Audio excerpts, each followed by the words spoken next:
Maître Dokira, on vous a entendu dire qu'un homme qui ne bande pas ne doit pas aller à l'église. Mais pourquoi? Alors, il faut comprendre que l'érection est le symbole de Dieu. C'est pourquoi dans l'adoration à Dieu, il y a toujours un autel, et à côté de l'autel, il y a souvent un pieu, sinon un obélisque. L'obélisque symbolise un pénis en érection. C'est pourquoi l'obélisque est toujours tendu, est toujours debout. Et le lieu qui sert le rassemblement des adorateurs, de Tapanzam et de Tario, de Dieu, est souvent appelé le temple.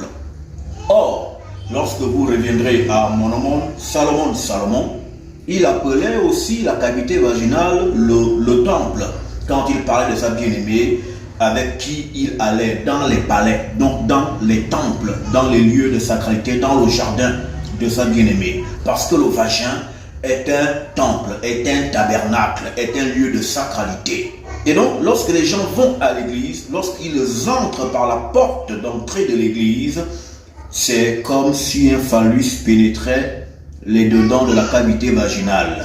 Parce que la porte d'une église, ou les portes d'une église symbolisent l'orifice vaginal. C'est pourquoi dans la religion catholique, vous avez là que vous voyez ces images, les portes qui sont une imitation de l'orifice vaginal, du vagin. Parce que l'église égale le vagin. Or, un homme qui ne bande pas ne peut pas pénétrer une femme. Parce que prier Dieu, c'est faire l'amour à Dieu. Un homme impuissant sexuellement ne peut pas pénétrer Dieu et faire l'amour à Dieu, c'est-à-dire prier Dieu.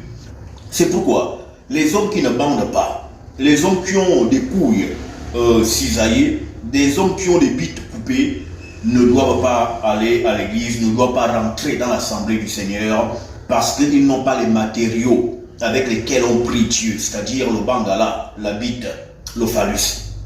Donc, parce que prier, c'est faire l'amour à Dieu, c'est pourquoi il faut être sexuellement viril pour aller à l'église, parce que quand on entre dans l'église, c'est comme si on entrait dans un principe vaginal. C'est pourquoi dans Deutéronome, on interdit aux gens qui ne bandent pas de venir à l'église. Ils doivent rester hors de la communauté des saints, qui sont les gens bandants. Que tes têtes soient glorifiées. Amen.